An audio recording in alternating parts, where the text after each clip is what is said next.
I mean, it wasn't. Welcome, everybody. Let's talk about the habits of mind for our healthcare profession. Please refer to the following slides as we go through the 16 habits that you will need to cultivate to become a good pharmacist. There's extra stuff on here if you so desire.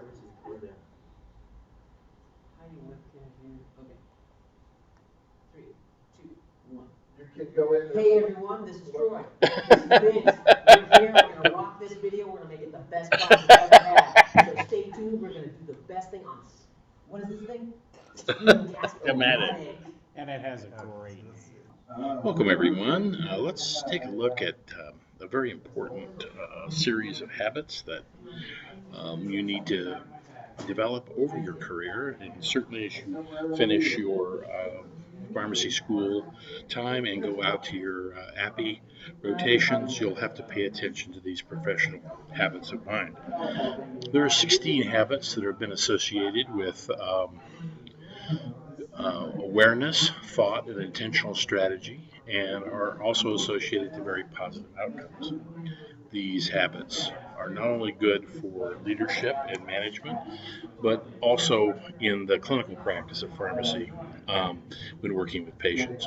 So here's the list. It consists of persisting, managing impulsivity, listening and understanding with empathy, thinking flexibly, metacognition, striving for accuracy, questioning and posing problems, applying past knowledge to new situations, thinking and communication with clarity and precision, data gathering through all the senses, creating, imagining and innovating, responding with wonderment, taking responsible risks, finding humor, thinking interdependently, and remaining open to continuous learning. So these are all very important. Let's look at these in a little bit more detail. Persisting is a very important habit to get into. Where a professional must be persistent, sticking to task at hand, following through to completion, and remaining focused on the outcome, both clinically for your patient and in a management and leadership aspect. An excellent habit is managing impulsivity. Professionals are not impulsive, or they take their time. They take time to consider options.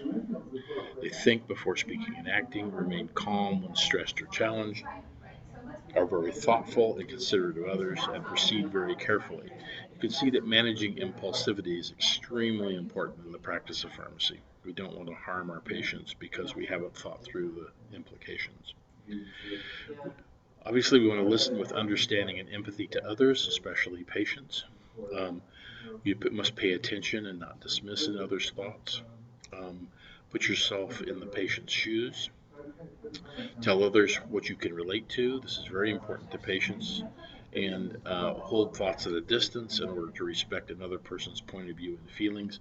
Frequently, patients will not share your perspective or viewpoint on, and you need to be aware of that.